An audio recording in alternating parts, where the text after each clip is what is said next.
जी इस बात का संकेत करते हैं उत्तराजल सूत्र के अंदर कि जयम चरे जयम चित्ते जयम आसे बासे पूजन तो वह पावम कमम न बंदे। समझ नहीं आया होगा? बहुत सुंदर बात, इतनी बढ़िया बात है कि एक ही इस श्लोक के अंदर जीवन का सारा सार है प्रभु महावीर स्वामी ने समेट दिया। जैसे महर्षि वेद व्यास जी ने 18 पुराणों की रचना करी, 18 पुराणों की रचना करने के बाद में आप जैसे भक्तात्मा ने जाकर के कहा कि महर्षि वेद व्यास जी कमाल कर दिया आपने, 18 पुराणों की रचना कर दी है। लेकिन इस कलयुग के अंदर आने वाला जो युग है, इस युग के अंदर 18 पुराण कोई पढ़ नहीं पाएगा। आपने तो रचना कर दी, आपको कोई सरस्वती माता की ऐसी मनोकामना हुई है, आपने रचना कर डाली, लेकिन 18 पुराणों को लोग पढ़ नहीं पाएंगे, पढ़ भी नहीं पाएंगे तो सुन भी नहीं पाएंगे। तो कोई सार में बता दो 18 पुराणों का सार क्या है। जैसे दूध का सार दही है, दही का सार मक्खन है और मक्खन का सार है घी है, तो निश्चित बात है 18 पुराणों को सार तो निकला होगा। महर्षि वेद व्यास जी ने 17 पुराणों की रचना करते लेकिन उनको आनंद नहीं आया। लेकिन जब आनंद नहीं आया तो श्रीमद नारद जी उनके पास में पहुंच गए कि ऐसा लगता है कि आपको आनंद नहीं आया। क्या नहीं आया? क्योंकि जितने भी आपने पुराण रचना किए, गरुड़ पुराण है, शिव पुराण है, विष्णु पुराण है, वो सब पुराणों के अंदर गहन गंभीरता वाली बातें, और गहन गंभीरता वाली बातें हर कोई सुन भी नहीं पाएगा और हर कोई समझ भी नहीं पाएगा। तो कोई ऐसा एक ग्रंथ की रचना करो जिसके अंदर प्रेम, प्यार, स्नेह, सहानुभूति, वात्सल्य, पूरा संसार है उस प्रेम की लहर के अंदर डूब जावे। ऐसे पुराण की रचना करो, आपको भी आनंद आएगा और जो पढ़ेगा या जो सुनाएगा या जो सुनेगा उसको भी आनंद आएगा। ये रास्ता किसने बताया? सदगुरु महाराज। महर्षि वेद व्यास जी के भी रास्ता बताने के लिए कौन प्रकट हुए? क्योंकि पूरी सृष्टि के मालिक है। और वहां पर जब आए तो उन्होंने कहा प्रेम प्यार, तो प्रेम प्यार तो बढ़ावा अगर राम जी का जीवन देखे तो मर्यादा से बढ़ावा। हर समय मर्यादा सीधे खड़ा रहना पड़ेगा, बाप के सामने एक शब्द भी बोलना नहीं है, पत्नी का सम्मान करना है, उनके सामने ऊंचे शब्द बोलना नहीं है, ये सब मर्यादा का पाठ है।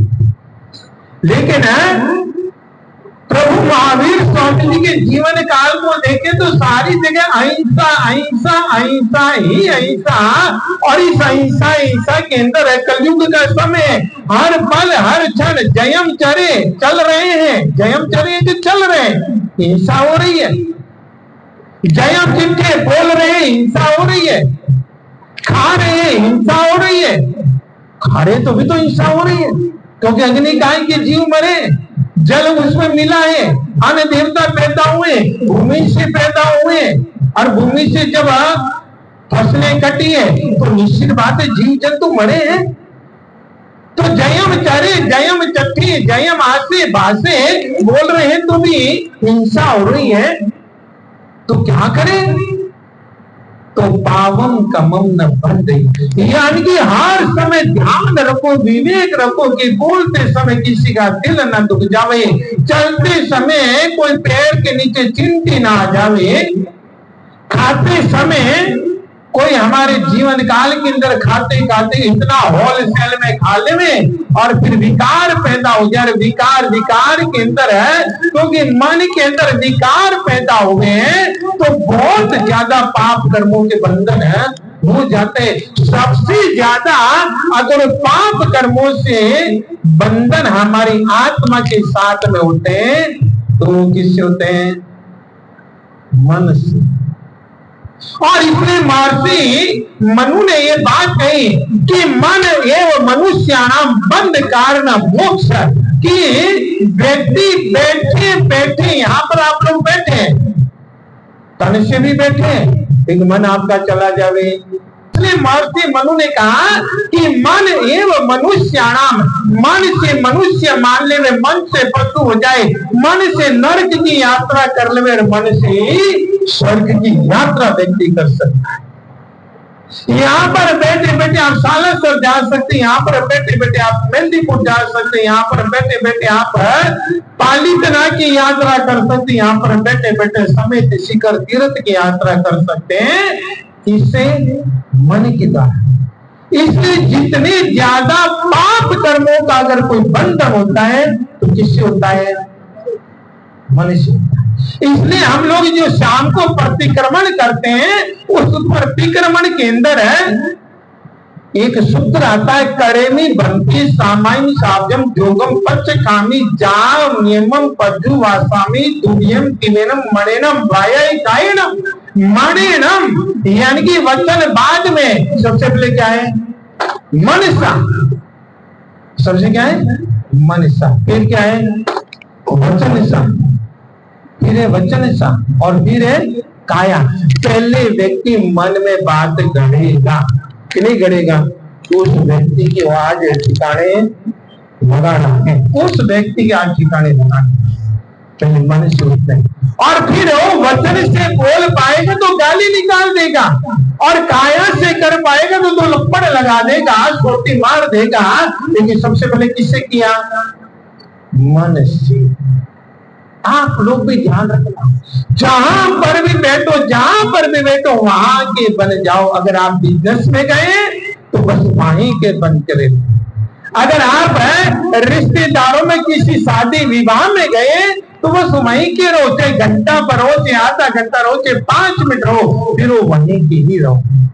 जहां पर चले गए बस मन को वहीं पर निकालो। तन से तो आप लोग वहां पर हो जाते हो, लेकिन मन से बोलो तो सही, मन से। और जो मन से जहां पर भी बैठ गया, इसलिए तो मैंने एक बार कहा था कि जीवन काल के अंदर सबसे ज्यादा अगर कोई पावरफुल पॉइंट बनता है तो जीतोषणा, यानी कि आसन को जीतो। और आसन को वही जीत सकता है जिसका मन टिकाऊ राम होगा। महर्षि वेद व्यास जी को नारद जी ने कहा कि एक कोई ऐसा सुंदर ग्रंथ की रचना करो, तब जाकर के महर्षि वेद व्यास जी ने 18वां पुराण श्रीमद् भागवत पुराण की रचना करी। यानी कि जीवन काल के अंदर सारा कुछ 18 पुराणों का सार महर्षि वेद व्यास जी ने बता दिया कि इतना प्रेम करो, इतना प्रेम करो, इतना प्यार करो कि सामने वाले से कुछ मांगे तो गर्दन भी काट करके आपकी झोली के अंदर दे देंगे। उद्धव का प्रसंग आता है भागवत कथा के अंदर। वो राधा रानी को समझाने के लिए गए कि अब ठाकुर जी आने वाले नहीं है, लेकिन उद्धव पागल हो गया। किस बात के लिए? राधा रानी और भगवान श्री कृष्ण जी के आत्मा के साथ में जो प्रेम का जो तंतु जुड़ा हुआ था, उसके सामने उद्धव भी धरा का धरा है क्या कि मैं आपके सामने जीत नहीं सकता। तो राधा रानी का प्रेम इतना था, इतना प्यार था, इतना स्नेह था, इतना वात्सल्य था।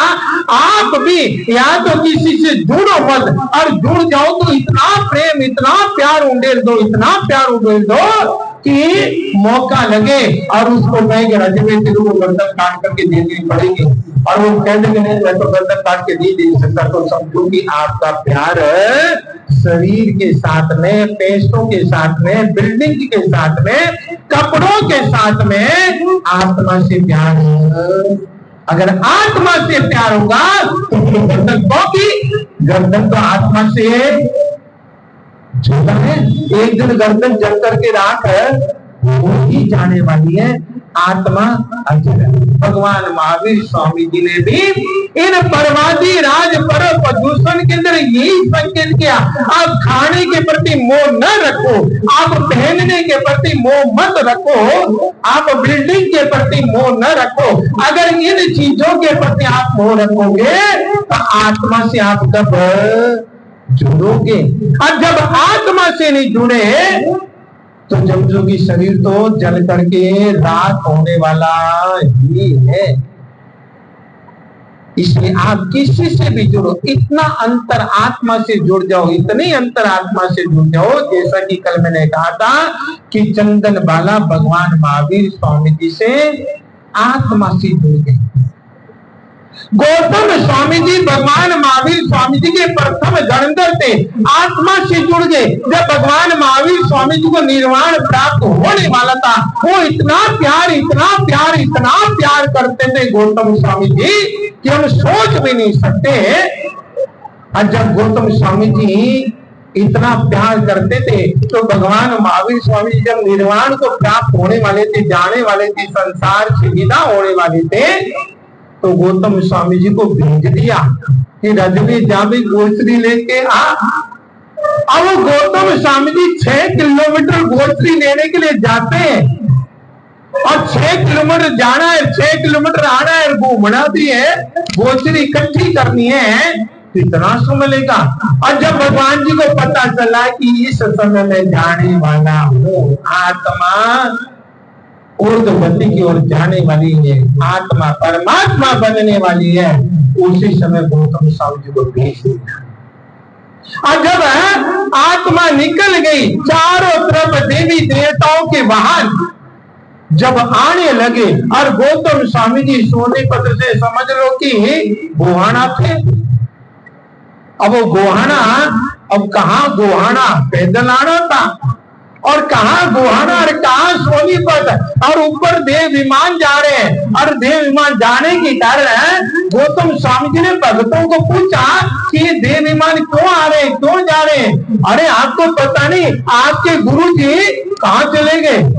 संसार से मुक्त हो गए हैं, आत्मा उनकी निकल गई, शरीर नश्वर यहीं पर रह गया है। और जैसे गौतम स्वामी जी को इस बात का पता चला, किसके द्वारा? भक्तों के द्वारा, और उसी समय धराशायी हो गए। इतना फूट फूट करके रोने लगे कि मेरे गुरु जी ने मेरे को बताया नहीं कि मैं इस संसार से जाने वाला हूँ। क्यों? क्योंकि गौतम स्वामी जी का भगवान जी के साथ में क्या था? मोह था। ये संसार के अंदर जो आत्मा भटकती है ना, बार बार जन्म लेती है, बार बार जन्म लेती है, बार बार मरती है, शरीर अलग अलग धारण करके, तो समझ लो कि हमारा आत्मा और दूसरी आत्मा के साथ में बहुत ज्यादा मोह है कि वह कर्म हसावे कर्म रोलावे, कर्म हसावे कर्म रोलावे, ओ कर्म बड़ो ही बलवान, मारी जाऊं कर्माने। ये कर्म बहुत बलवान है, इतना बलवान है कि हम सोच भी नहीं सकते। कर्म ही तो हंसाता है, कर्म ही रुलाता है। आज मेरे को यहाँ पर सोनीपत में ला करके बिठाने का काम है कोई पवन कुमार जी ने नहीं किया, कोई सुभाष जी ने नहीं किया, ये मेरे कर्मों ने किया। और जिस जिस घरों का दाना पानी गोश्री के रूप में मेरे लिखा हुआ है, उस घर का मेरे को खाना पड़ रहा है। कौन किसको खिलाता है और कौन किसका खाता है? दाना पानी व्यक्ति को खींच करके यह सही कर्म है। और इसलिए आप लोगों से भी मैं कहना चाहूंगा, मैं धन्यवाद आप लोगों को देना चाहता हूं कि जीवन काल के अंदर सुनने के बाद में असर तो होता ही है। बिना सुने असर सुधार हो ही नहीं सकता। चाहे आप अच्छा सुनो और चाहे आप बुरा सुनो, सुनना तो अगर मान लो कोई चीज आपको अच्छी नहीं लगती है, देखना नहीं चाहते हैं, तो भगवान जी ने यहाँ पर गेट लगाया है, आंखें लगाए कि नहीं लगाए, आंखें बंद करो ना देखो। कोई आपको अच्छा बोलना नहीं चाहते हैं, आप किसी से अच्छा नहीं बोलना चाहते, आपका मन अभी अच्छा नहीं है और आप अच्छा बोलना नहीं चाह रहे हैं, तो भगवान जी ने यहाँ पर गेट लगाया।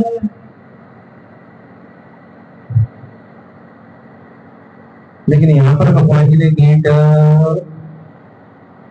लगाए, अब कितनी देर अंगुली डाल करके रहे, इतनी देर रहे, 1 घंटा 2 घंटा आधा घंटा, कितनी देर रहेंगे? सुनना तो नहीं, देखना है तो आंखें बंद कर लो, नहीं बोलना है तो मुंह बंद कर लो, होठ बंद कर लो, लेकिन सुनना तो पड़ेगा ही पड़ेगा।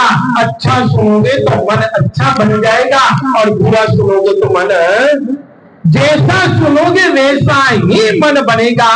माँ की पेट के अंदर एक बच्चा है, नागकेतु नाम का, वो नागकेतु नाम का बच्चा माँ की पेट के अंदर है, और ये पर्युषण पर्व के दिन आगे, और मम्मी रोज प्रवचन सुनने के लिए जा रही है। बच्चा कहां पर है? अभी पेट में जन्म हुआ, ये आगे पर्युषण पर्व, और पर्युषण पर्व आए तो मम्मी को लगा कि पूरे चौमासे में तो चलो प्रवचन सुनने के लिए जाएंगे नहीं, लेकिन इन 8 दिनों में तो रूल है, जैनिज्म के अंदर रूल है कि आप पूरे साल की भी संत महापुरुष के प्रवचन ना सुनो तो चलेगा, लेकिन इन 8 दिनों को तो छोड़ना नहीं है।